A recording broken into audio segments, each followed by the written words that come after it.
There it was, sitting in the corner of an old dusty barn, like a forgotten relic from another time, a 1955 Mercedes-Benz 300 SL Gullwing. And I'll be honest, it didn't look like a car. It looked like a tetanus shot waiting to happen. Rust everywhere, cracked leather seats, and a smell that can only be described as vintage despair. But hey, they say beauty is in the eye of the beholder, right? Well, mine needed glasses.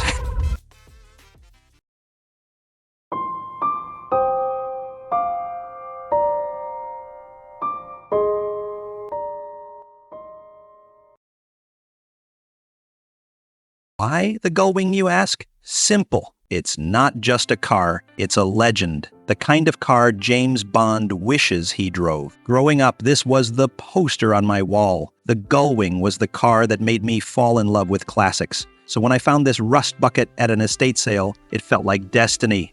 And by destiny, I mean a money pit. But hey, what's life without a little risk?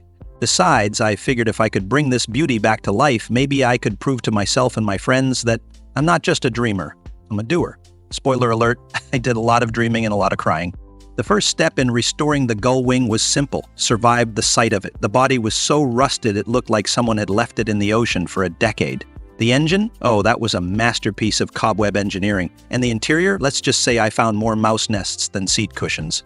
After hours of scrubbing, I finally uncovered the original silver metallic paint, or what was left of it. It felt like peeling back the layers of history, except history was sticky and smelled like mildew. Then came the engine. The original 3L straight 6 was a marvel of engineering back in the 50s, but when I opened it up, it looked like a science experiment gone horribly wrong. Every bolt was seized, every gasket was toast, and I swear the pistons were held together by pure willpower. It was like taking apart a time capsule. Let's just say I spent more time researching parts than I did sleeping, but hey, who needs sleep when you have coffee and a growing sense of existential dread?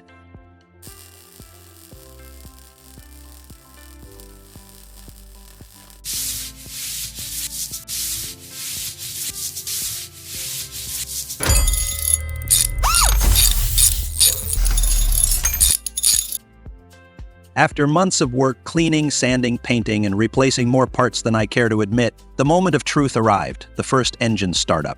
I had rebuilt the fuel injection system, polished the crankshaft, and prayed to every car god I could think of. Now, it was time to see if all that effort had paid off. I slid into the driver's seat, well, what was left of it, and turned the key. For a second, nothing happened. My heart sank. Had I missed something? Was this all for nothing? But then, a cough. A sputter. And finally, a deep, growling roar. The Gullwing was alive. Alive!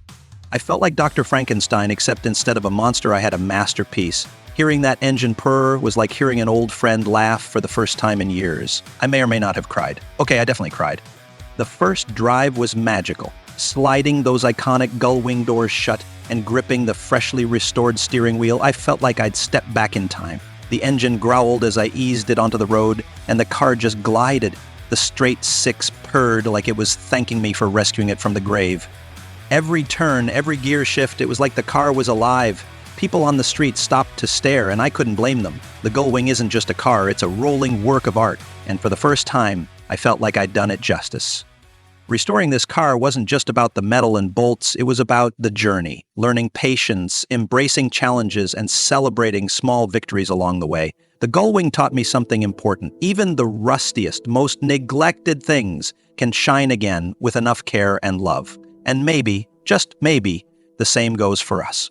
So here's the takeaway. Sometimes life gives you a rust-covered hunk of metal.